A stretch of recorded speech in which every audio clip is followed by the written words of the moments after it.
great city, which reigneth over the kings of the earth.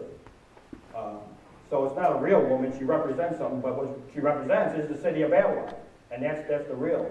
And so then to take that a step further and say, but the city of Babylon actually represents some other city, you know, that's just too much. God makes it obvious and clear, you know, and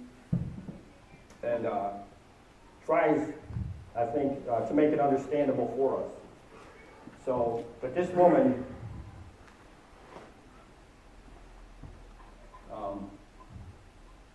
is just wickedness to the nth degree.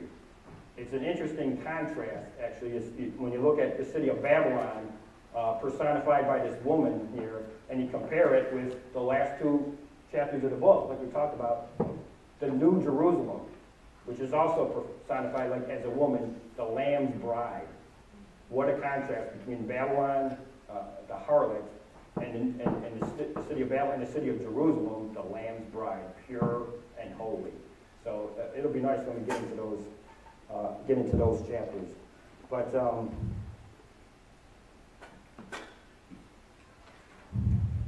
with still a few minutes left, I didn't think I would get this far, but you notice some of this, and this is more conjecture than anything that I've said thus far, but this is pretty much conjecture. But you notice this terminology here about this woman and the, let's just read some of it.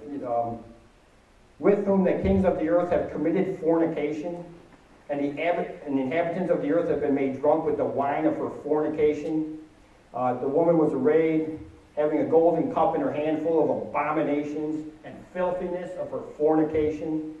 And upon her forehead was a name written, Mystery, Babylon the Great, the mother of harlots and abominations of the earth. And all this sexual abomination and fornication talk, which has always been understood, and this, you know, is probably good, to be in the spiritual realm. In other words, it's false gods, you know, spiritual fornication, and again, when the idea that this prophecy was about Rome was popular, and they would cite all the, you know, the Catholicism's practices of, you know, worshiping statues and worshiping Mary, and this is all abomination. This is like spiritual adultery and fornication, and it was always understood in that sense, and I'm sure that is at least part of it.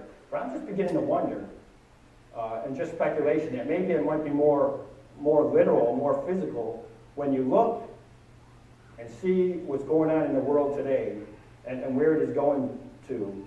And we all know that, you know, pornography is what multi-billion-dollar industry in the internet, and it is a huge, serious problem. And I mean, that's where people's, you know, minds are going, and it's sucking people in, you know, all the time. It's, you know, it's very, very prominent, and you know, you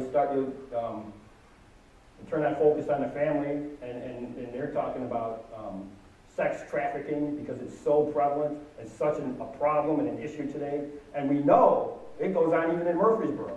I mean, it reaches right here in our hometown. Sex trafficking, all this stuff. It's big. It's huge. So I just wonder maybe some of this, you know, isn't actually because, and I don't. The more I speculate, the more detail I try to. I don't even really want to go there anyhow. But the more I try to explain in detail how it all works out, the more speculative it gets. So I don't know, but just in general, I'm just saying it might be some kind of, you know, I mean, this whole industry of sex trafficking and pornography is so huge and so rich, because all of chapter 18 is all about all these riches, this filthy rich, how filthy rich this city got from exporting or from, you know, her, I mean, all the trafficking. It's all about trafficking. And the ships and the shipmasters and the merchants and the ships made filthy rich by her. So I don't know how that would work. But I'm just wondering, maybe it's more, some of it at least isn't just actually talking about physical sexual immorality, and you know this is a time when God has had enough, or the whole book of Revelation we've been studying, and the world is going to be destroyed. And isn't that when God usually steps in? What about Sodom and Gomorrah? Total sexual perversion. That's when God stepped in. And, you know, the land of Canaan, at the time when he told the children of Israel, go in and clear it out. sexual perversion. So that's what usually does happen when a society gets right to the very end where God says, we cannot even allow this to go on anymore. So